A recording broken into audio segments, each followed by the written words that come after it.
It had to be at least 25 years ago, could be 26.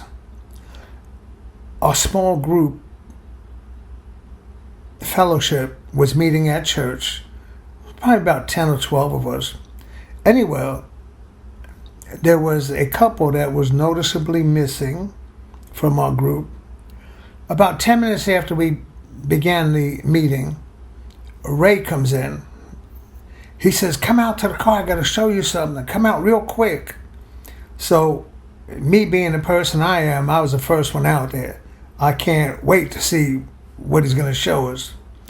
So, I go to the back. He had an old station wagon, Toyota, but it was really just an old model station wagon. And he lets down the back of the station wagon and door. And lo and behold, I saw a giant turtle.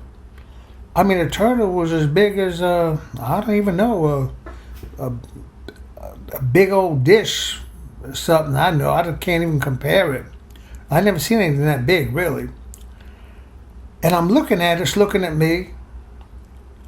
And all I could think about was when I was a kid, my mother would give my brother and I a turtle, one of them little turtles, maybe an inch long, an inch wide, just little baby turtles. We'd get them for Easter or some other occasion and put them in a box that we had in our room. And then, I don't know, in a couple months, the turtles got too big. And then my mother took them and they just disappeared. I never asked her where they went. Never asked her who got them. Never asked her why we were having turtle soup that night. No, that's a joke. I'm only kidding. No, didn't know where they went. So, but I love these turtles. These were cute turtles. Turtles had like a little strip of orange down their neck, and I would pet them. I would play with them. Most of the times they would go inside their shells. Their head would retract into their shells.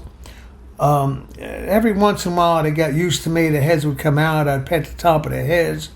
Very, very, very nice experience. That was my experience with turtles in Brooklyn, New York. I'm not in Brooklyn anymore. Columbia, South Carolina. So there's this big turtle in the back of Ray's car. I said, "Ray, where'd you get this turtle?" He said, "Well, I was coming here and there's this turtle right in the middle of the road. I stopped my car.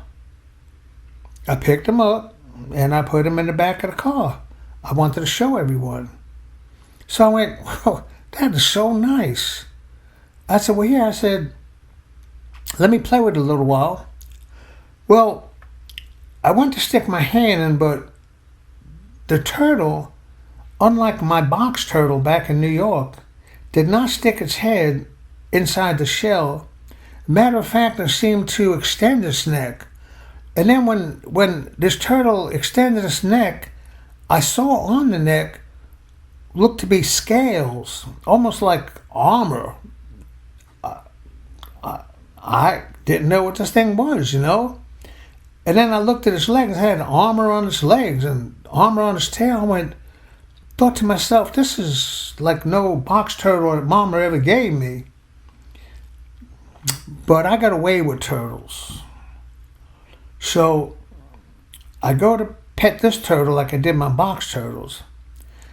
But for some reason, I didn't stick my fingers out there. I stuck my knuckle out there. And in the flash of an instant of an eye, of a blinking winking, this turtle lunged at me. And I believe it's only because of my athletic prowess that I was able to escape with my life.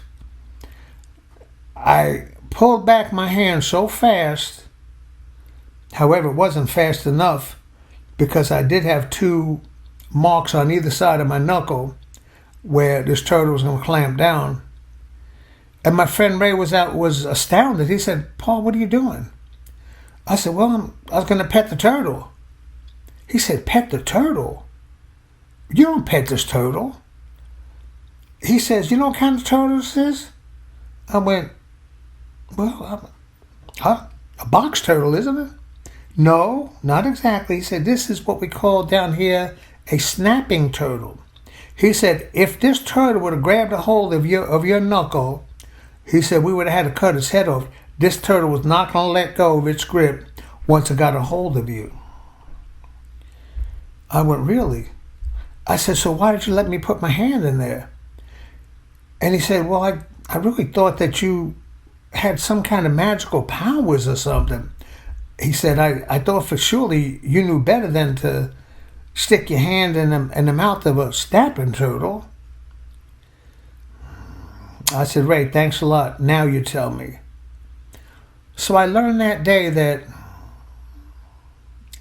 not all turtles are alike.